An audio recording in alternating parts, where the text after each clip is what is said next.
दिवसाची सुरुवात येशूबरोबर. आमच्या भागामध्ये आता पाऊस संपल्यानंतर हळूहळू थंडी पडायला लागते आणि अशा वेळेस अनेक धनगर लोक आपले मेंढरे घेऊन येतात आणि ते मेंढरं चरत असतात आणि एक एक मेंढपाळाकडे जवळजवळ 100च्या वर मेंढरं असतात. आणि हे जे धनगर लोक असतात हे धनगर लोक अशा मेंढरांना घेऊन रानातून फिरत असतात. आणि लक्षात घ्या की हे मेंढरांना सांभाळणं खूप कठीण काम असतं. कोणी रहदारी असेल तरी रस्त्यावर मेंढरं जातात, कोणी कोणाच्या शेतामध्ये शिरतात, कोणी कुठे डोंगरावर चढत असतात.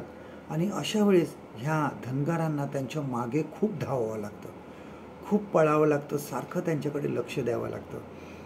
काही धनगरांकडे कुत्रे ठेवलेले असतात, बरेच कुत्रे असतात आणि ते कुत्रे शिकवलेले असतात. ते बरोबर त्या मेंढरांना कुठे दूर गेले तर ते त्या मेंढरांना परत घेऊन येत असतात. आपल्या जीवनामध्ये सुद्धा आपण बऱ्याच वेळेस ह्या मेंढरांसारखे भरकटत असतो. बघा, यशायाच्या पुस्तकामध्ये यशाया संदेष्टा ह्याबाबत काय बोलत आहे.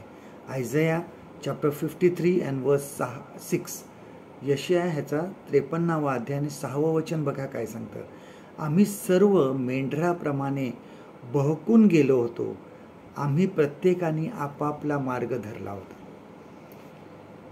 त्यांनी आपल्याला यशाया संदेष्टाने आपल्याला मेंढराची उपमा दिली होती, कारण आपण आमच्या जीवनापासून भरकटलो होतो. आम्ही बऱ्याच वेळेस आमच्या जीवनामध्ये भरकटतो.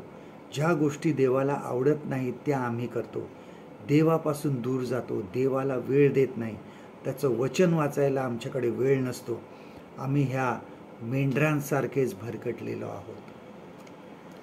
आम्हाला एक चांगली गोष्ट आहे की आमच्यासाठी एक चांगला मेंढपाळ मिळाला आहे आम्हाला.